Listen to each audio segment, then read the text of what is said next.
آپ فیس بک کے بانی کا نام نکالیے تو جوانی میں انہوں نے کام شروع کر دیا، آپ مائکروسافٹ کے بانی کا نام نکالیے تو انہوں نے بھی جوانی میں اپنا کام شروع کر دیا ہے۔ تو اصل بات یہ ہے کہ امام جعفر صادق علیہ السلام کا وہ فرمان جس میں آپ نے کہا علیک بالاحداث، یا ایک اور جگہ پہ آپ نے علیک بالشباب بھی کہا ہے کہ نوجوانوں پر توجہ دو، یعنی اگر دنیا کا نوجوان جس پر کسی ملک نے کسی قوم نے توجہ دی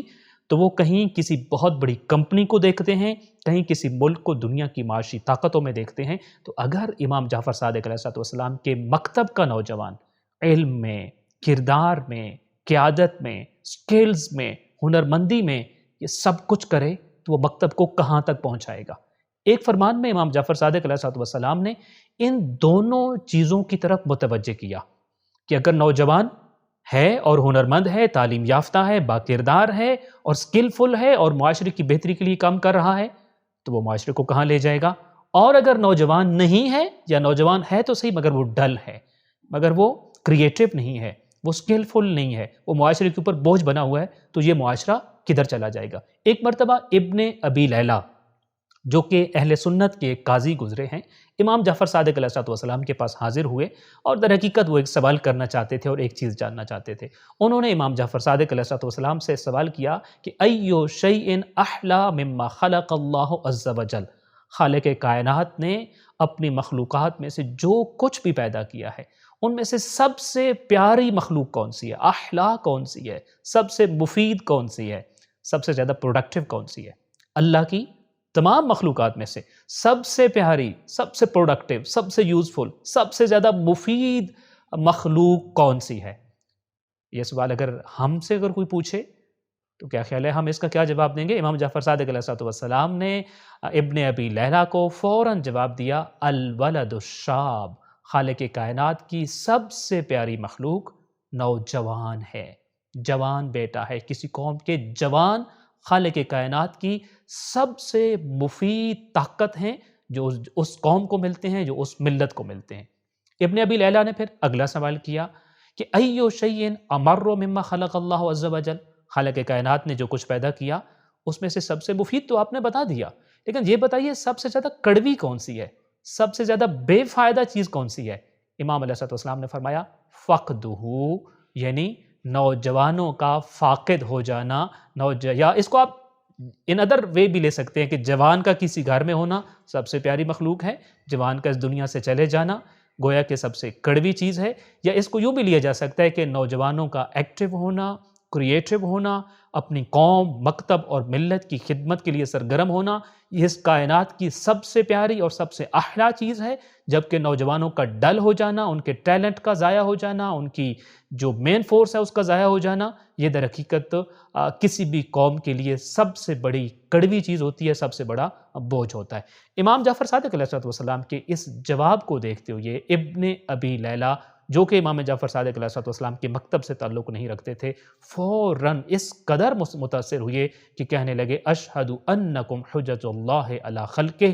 آپ کا جواب یہ بتاتا ہے کہ بے شک آپ ہی ہیں جو اللہ کی حجت ہیں مخلوقات کے اوپر۔ امام جعفر صادق علیہ السلام کے فرمان کے مطابق کسی قوم کی بہترین مین فورس، کسی قوم کے پاس بہترین خزانہ، جیسے ہم نے پہلے عرض کیا آج دنیا اس نتیجے پہ پہنچ رہی ہے، وہ تیل نہیں ہے، وہ معدنیات نہیں ہیں، وہ دیگر چیزیں نہیں ہیں، بلکہ کسی بھی قوم کا تعلیم یافتہ اور تربیت یافتہ اور سکلفل نوجوان ہے، جس کو امام جعفر صادق علیہ السلام نے اس کائنات کی سب سے شیریں چیز اور سب سے بہترین مخلوق قرار دیا ہے۔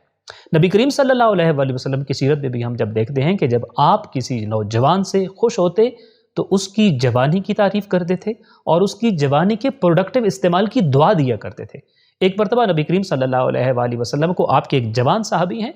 جن کا نام ہے عمرو ابن حمق الخزاعی، وہ پانی لے کر آئے نبی کریم صلی اللہ علیہ وآلہ وسلم کی خدمت میں۔ نبی کریم صلی اللہ علیہ وآلہ وسلم نے وہ پانی نوش فرمایا اور نوش فرمانے کے بعد اس قدر خوش ہوئی ہے کہ انہیں دعا دیتے ہوئے فرمایا اللہم امتعہ بشبابہ، پروردگارا اسے اپنی جوانی سے لطف اندوز فرما، یا پھر اس کو اپنی جوانی کا بہترین استعمال کرنے کی توفیق عطا فرما۔ یعنی اس کا مطلب یہ ہے کہ یہ اپنی جوانی کو وہاں استعمال کرے جہاں اس کے لیے فائدہ ہو، اس کے والدین کے لیے فائدہ ہو، اس کی کمیونٹی کے لیے فائدہ ہو، اس کے معاشرے کے لیے فائدہ ہو، اس کے مکتب اور ملت اور قوم کے لیے فائدہ ہو۔ اسی لیے نوجوانی یا جوانی کا جو ٹائم فیز ہے یہ اس قدر عام ہے کہ خالق کائنات قیامت کے دن جو سب سے پہلے 5 سوال کرے گا، ان 5 سوالوں میں سے ایک سوال جوانی کے بارے میں ہوگا کہ نبی کریم صلی اللہ علیہ وآلہ وسلم نے فرمایا تھا کہ اس جوانی کے بارے میں اسپیسیفکلی سوال ہوگا کہ ان شبابہ فیما افناہ،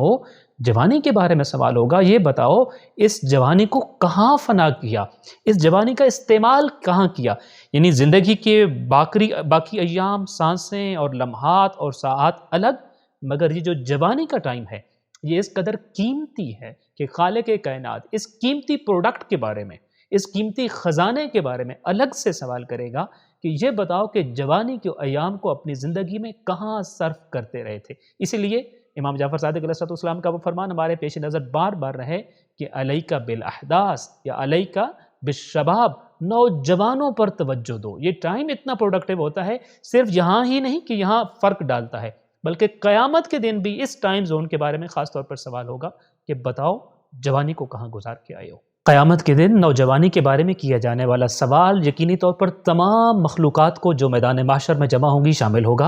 اور وہاں تو انبیاء علیہ السلام بھی موجود ہوں گے۔ تو اس کا مطلب یہ ہوا کہ نوجوانی کا جو وقت ہے وہ انبیاء علیہ السلام کے لیے بھی بہت بڑی اہمیت رکھتا تھا۔ اس لیے ہم یہ دیکھتے ہیں کہ انبیاء علیہ السلام نے اپنی زندگی کے بہترین مارکے انہی ایام میں سر انجام دیے ہیں۔ حضرت ابراہیم علیہ السلام کے بارے میں اگر قرآن مجید میں دیکھا جائے تو ہم یہ دیکھتے ہیں کہ جب آپ بت شکنی کا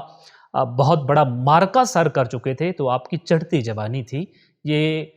بالکل جوانی کا آغاز تھا، جس کے بارے میں قرآن مجید یہ کہتا ہے کہ جب وہ لوگ واپس آئے اور انہوں نے اپنے بتوں کی وہ حالت دیکھی تو وہ پریشان ہوئے کہ یہ کس کا کام ہو سکتا ہے۔ تو اس دوران قالوا سمعنا فتى یذکرہم، کہنے لگے ہم نے ایک جوان کو ان کا ذکر کرتے ہوئے، اپنے بتوں کا ذکر کرتے ہوئے دیکھا ہے، یقال لہ ابراہیم، جس کو ابراہیم کہتے ہیں، جس کا نام ابراہیم ہے۔ تو خود انہوں نے یہ کہا ایک جوان یہ کام کر سکتا ہے،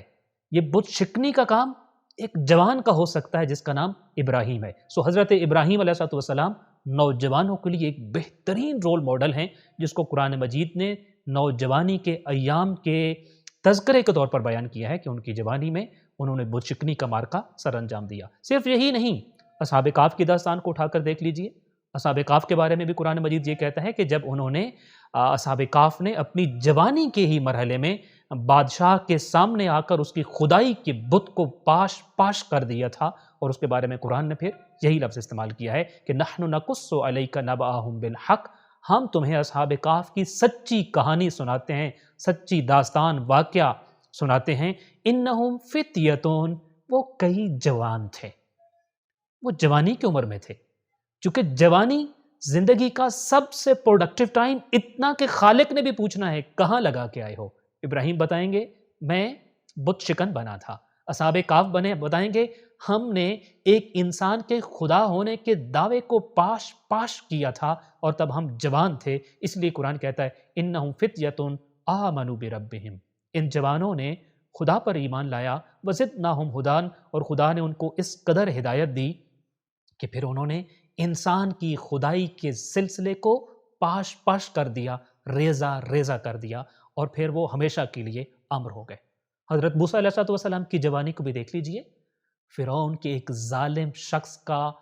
کو اس کے انجام تک پہنچانے کا معرکہ بھی حضرت موسیٰ علیہ السلام نے جوانی ہی میں سر انجام دیا، اور وہ جوانی ہی کے ایام تھے جب دوبارہ قوم بنی اسرائیل کی نجات کے لیے مصر میں آئے۔ حضرت یوسف علیہ السلام کا بچپنے اور لڑکپن میں شروع ہونے والا امتحان جوانی میں جب پہنچا تو وہ امتحانوں کی معراج بن گیا۔ پہلے کردار کے ذریعے آزمایا گیا، پھر قید و بند کی صحبتیں، اور انہی صحبتوں سے جوانی کے ایام میں یوں سرخرو ہو کے نکلے کہ پھر عزیز مصر بن گئے۔ قیامت کے دن جب سوال ہوگا کہاں گزارا جوانی کو، میں چند مثالیں آپ کے سامنے عرض کر رہا ہوں، کون کیا بتا رہا ہوگا میری جوانی کہاں گزری ہے؟ ہاں، میرے اور آپ کے نبی سید الانبیاء یقیناً یہ بتا رہے ہوں گے خالق کائنات میرا جانی دشمن، میرے وجود کا دشمن بھی مجھے صادق و امین کہہ کر پکارتا تھا۔ جی ہاں، سید الانبیاء سردار رسول صلی اللہ علیہ وآلہ وسلم کی جوانی کے ایام تھے جب آپ کو پورا اہل مکہ،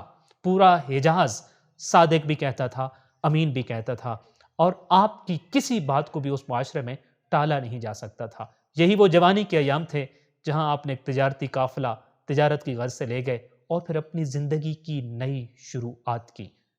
مقصد یہ تھا، ہم بات یہ کر رہے تھے کہ علیکم بالاحداث، جوانوں پر توجہ دو۔ جوانوں نے نوجوانی میں جو کارنامے سر انجام دیے وہ چھوٹے نہیں ہیں، اس قدر بڑے کارنامے ہیں، خالق کائنات میدان محشر میں قیامت کے دن بھی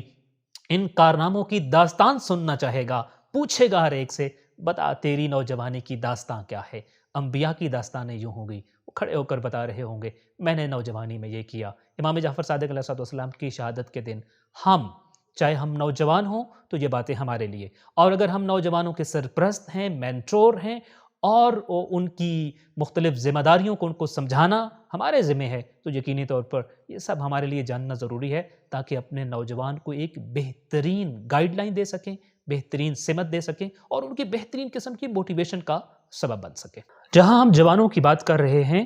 کیسے ہو سکتا ہے کہ ہم جوان علی ابن ابی طالب علیہ السلام کا تذکرہ بھول جائیں کہ نبی کریم صلی اللہ علیہ وآلہ وسلم انہیں ایام جوانی ہی میں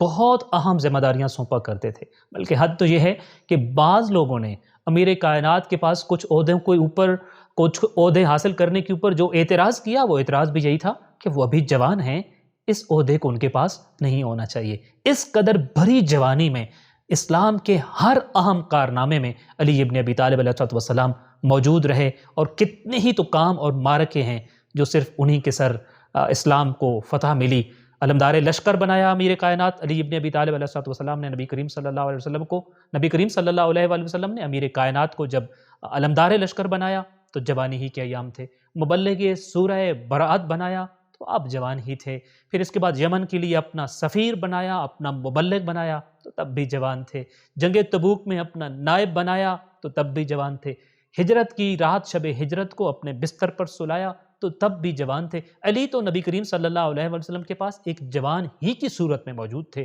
بچپن میں خود پالا۔ علی ابن ابی طالب کی جوانی نبی کریم صلی اللہ علیہ وآلہ وسلم کی ترویج و تبلیغ اسلام میں گزر گئی، ہر اہم کام آپ نے جوانی میں سر انجام دیا، اور نبی کریم صلی اللہ علیہ وآلہ وسلم نے اپنے ارد گرد موجود اصحاب کے مجمع میں سے نوجوانوں کو ہمیشہ بہت زیادہ اہمیت دی ہے۔ مصعب ابن عمیر کو مدینہ میں پہلا سفیر بنا کر بھیجا، پہلا معلم بنا کر بھیجا، بالکل جوانی کے ایام تھے ان کی زندگی کہ معاذ بن جبل کو جب یمن کے لیے اپنا معلم بنایا، قاضی بنایا اور دینی رہنما بنایا تو تب بھی وہ جوان تھے۔ 18 سالہ اسامہ بن زید کے لشکر کو کون بھول سکتا ہے کہ ایک نوجوان کو سالار لشکر بنایا اور بہت بڑے بڑے اصحاب کو ان کی سالاری میں دے دیا کہ یہ تمہارے سالار ہیں اور یہ سالار لشکر ہوں گے۔ گویا کہ نبی کریم صلی اللہ علیہ وآلہ وسلم نے پھر انبیاء علیہ السلام کی زندگیوں کو دیکھا، پھر نبی کریم صلی اللہ علیہ وآلہ وسلم کے جو ائمہ ہیں جنہوں نے تبلیغ و محافظت دین کی جو ذمہ داریاں ہیں وہ سر انجام دی ہیں، اس میں امام جعفر صادق علیہ السلام کا ذکر کرتے ہوئے ان کے فرامین کو آج اپنی دنیا میں، موجودہ دنیا میں ان کو اپلیکیشن ان کا کرنے کے لیے، ان کو اپلائی کرنے کے لیے جب ہم بات کر رہے ہیں کہ نوجوانوں پر توجہ دو، تو ہم دیکھتے ہیں کہ نبی کریم صلی اللہ علیہ وآلہ وسلم نے بھی نوجوانوں پر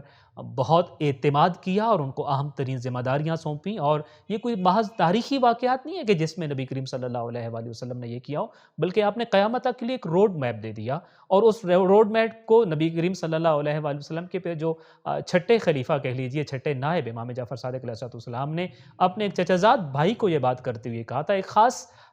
جو آپ کہہ لیجئے بیک گراؤنڈ میں یہ بات ان سے کہی تھی کہ جب ناخی علیک بالشباب، اے میرے بھتیجے میں آپ کو یہ وصیت کرتا ہوں، یہ نصیحت کرتا ہوں کہ نوجوانوں پر توجہ دو، ودا عنک الشیوخ، اور بوڑھوں کو چھوڑ دو۔ یعنی جب آپ چاہتے ہیں کہ معاشرے میں کوئی پروڈکٹیو کام ہو،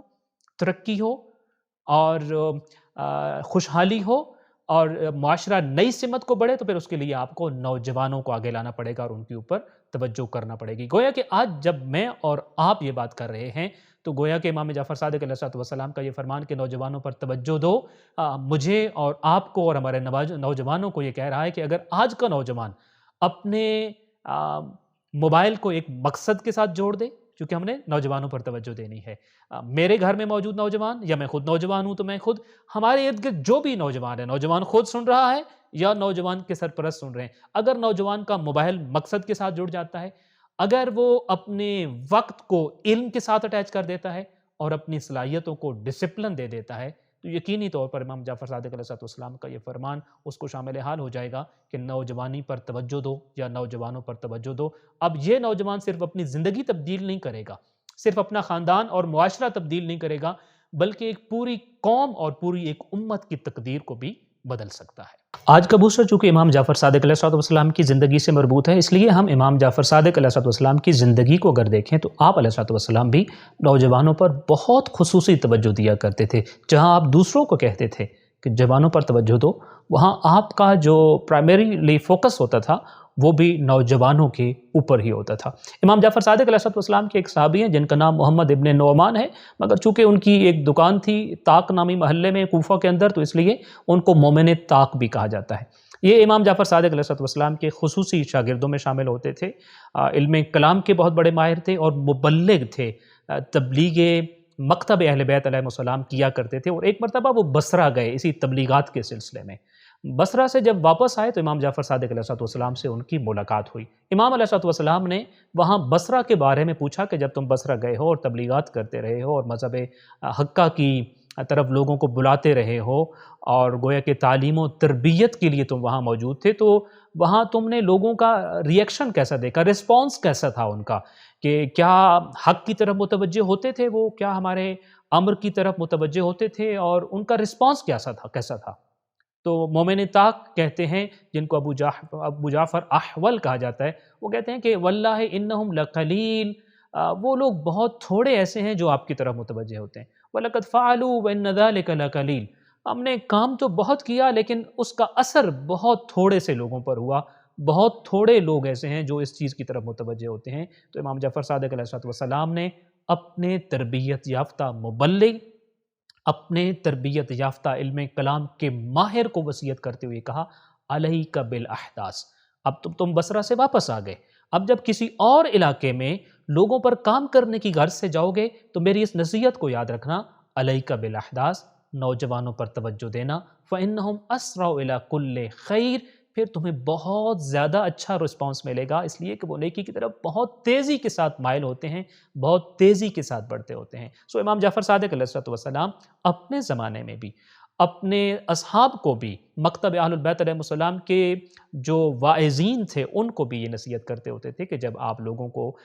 مکتب اہل بیت کی طرف بلاتے ہیں، اطاعت پروردگار کی طرف بلاتے ہیں، تو وہاں پر بھی اپنا سب سے بڑا فوکس نوجوانوں کے اوپر رکھیے، اور اگر ان کے اوپر رکھیں گے تو آپ کو بہت اچھا رسپانس ملے گا اور بہت اچھا فیڈ بیک بھی ملے گا۔ جب ہم یہ بات کر رہے ہیں کہ امام جعفر صادق علیہ السلام ہم سے چاہتے تھے کہ ہم نوجوانوں پر زیادہ فوکس رکھیں، ان پر زیادہ توجہ دیں، تو اب سوال یہ پیدا ہوتا ہے کہ کیا امام جعفر صادق علیہ السلام کے حلقہ احباب میں، آپ کے اصحاب میں آپ بھی نوجوانوں پر زیادہ توجہ دیا کرتے تھے یا نہیں دیا کرتے تھے؟ اس کے لیے ایک چھوٹی سی چیز اگر میں آپ کے سامنے عرض کروں تو ہمیں اس سے اندازہ ہوگا کہ امام علیہ السلام بھی نوجوانوں کے اوپر کس قدر توجہ دیا کرتے تھے۔ ایک مرتبہ امام علیہ السلام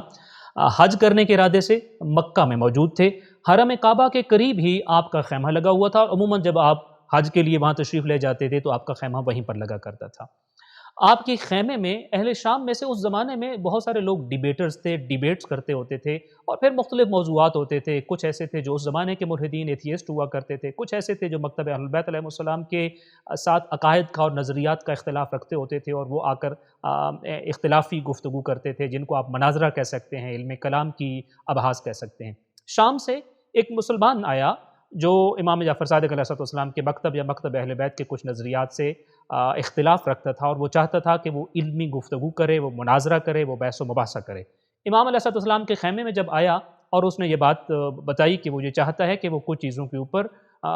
ادلہ پیش کرنا چاہتا ہے، علمی گفتگو کرنا چاہتا ہے، ڈیبیٹ کرنا چاہتا ہے، تو امام جعفر صادق علیہ السلام چونکہ اس کی علمی حیثیت زیادہ نہیں تھی، اس لیے آپ نے اپنے پاس بیٹھے ہوئے ایک شاگرد یونس ابن یعقوب سے کہا کہ میرے وہ اصحاب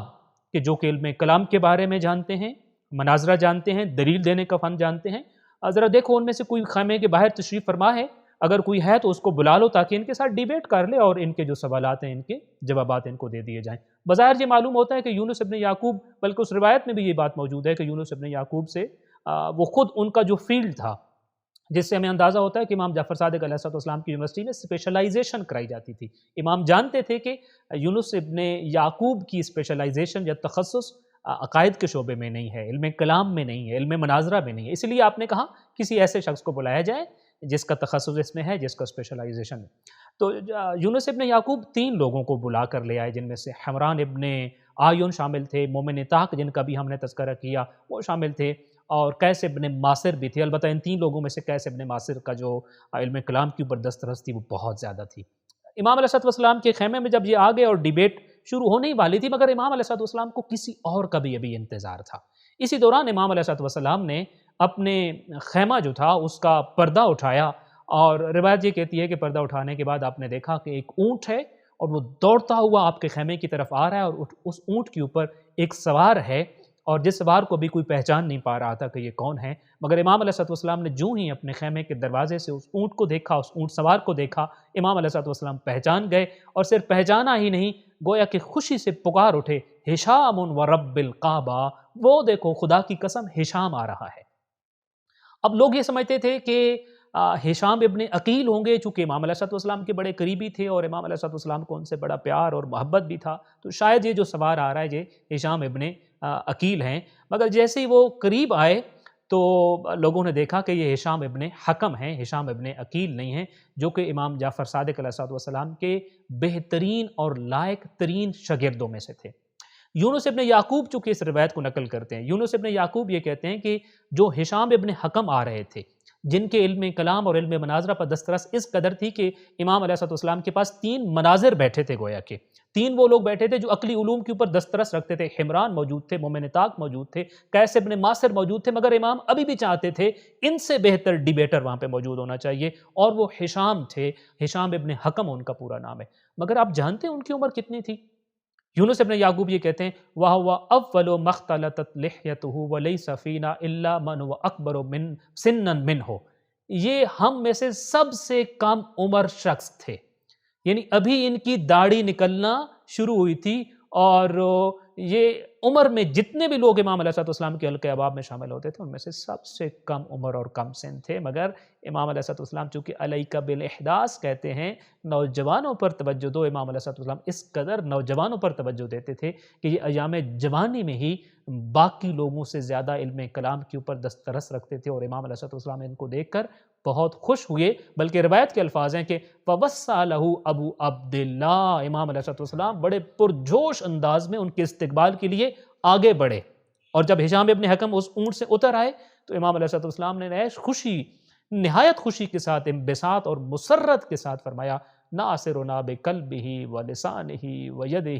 جس کا میں منتظر تھا، جو ابھی ابھی اونٹ سے اتر رہا ہے، جو ابھی بھاگا بھاگا میرے پاس آ رہا تھا، وہ جانتا تھا کہ کوئی منتظر بیٹھا ہے جس کو انہوں نے مکتب اہل بیت کی عدلہ پیش کرنی ہے۔ جانتے ہو یہ کون ہے؟ ناصرنا بقلبہ، خدا کی قسم ہشام ابن حکم ہمیں دل سے ہماری مدد کرنے والا ہے، ولسانہ، اپنی زبان سے ہماری مدد کرنے والا ہے، ویدہ، اور اپنے ہاتھ سے ہماری مدد کرنے والا ہے۔ امام جعفر صادق علیہ السلام کو آج کے زمانے میں بھی ایسے ہی جوان چاہیے جو عمر میں سب سے کم ہوں، مگر لیاقت میں، اسکل میں، تعلیم میں، تربیت میں، پروڈکٹیوٹی میں، فائدے میں سب سے زیادہ ہوں۔ جب بات یہ ہے کہ کون ہے جو اپنے ہاتھ سے، اپنے دل سے، اپنی زبان سے مکتب اہل بیت کو فائدہ پہنچا سکتا ہے اور انسانیت کے لیے ایک مفید شخص اور فرد بشر بن سکتا ہے، تو پھر یقینی طور پر انگلیاں اٹھنی چاہیے اس جوان کی طرف جو امام جعفر صادق علیہ السلام کے مکتب کا ہو، اور وہ اپنے دل و دماغ سے، اپنے وجود سے، اپنے علم سے، اپنی زبان سے، اپنے لفظوں سے، اپنے ہاتھ سے، اپنی سوچ سے معاشرے کو فائدہ پہنچا رہا ہو اور معاشرے کے لیے بہترین ہو۔ اگر جوان یہ بات سن رہا ہے تو یقینی طور پر اسے معلوم ہو جانا چاہیے کہ امام علیہ السلام کا جوانوں سے تقاضا کیا ہے کہ تمہیں ہی سب سے اول ہونا چاہیے، تمہیں ہی سب سے بہتر ہونا چاہیے۔ آج کے دن کے لیے شہادت امام جعفر صادق علیہ السلام کے دن، امام جعفر صادق علیہ السلام اور جوان کے موضوع پر ہم نے جو تھوڑی سی گفتگو کی، جس کی بہت ساری باتیں ہم اس دوران نہیں بھی کر سکے ہیں، اس دوران انشاءاللہ تعالی ہم سب کے لیے پیغام ہے کہ انشاءاللہ ہم جوان ہیں تو اپنی جوانی پر توجہ دیں گے، اور اگر جوانی اس کی عمر سے گزر گئے ہیں تو پھر اپنے نوجوان طبقے پر توجہ دیں گے۔ یہ طبقہ قوم، ملت، مکتب کی سربلندی کا سبب بن سکتا ہے، اور ہم نے شروع میں آپ کے سامنے عرض کیا دنیا کی بہت ساری قومیں ایسی ہیں جو اسی طبقے پر توجہ دے کر دنیا میں معاشی طاقتیں یا دیگر طاقتوں میں اپنا نام لکھوا رہی ہیں۔ خالق کائنات ہمیں مکتب اہل بیت علیہ السلام کے ان روشن افکار پر اور اصولوں پر عمل کرنے کی توفیق عطا فرمائے۔ السلام علیکم ورحمۃ اللہ وبرکاتہ۔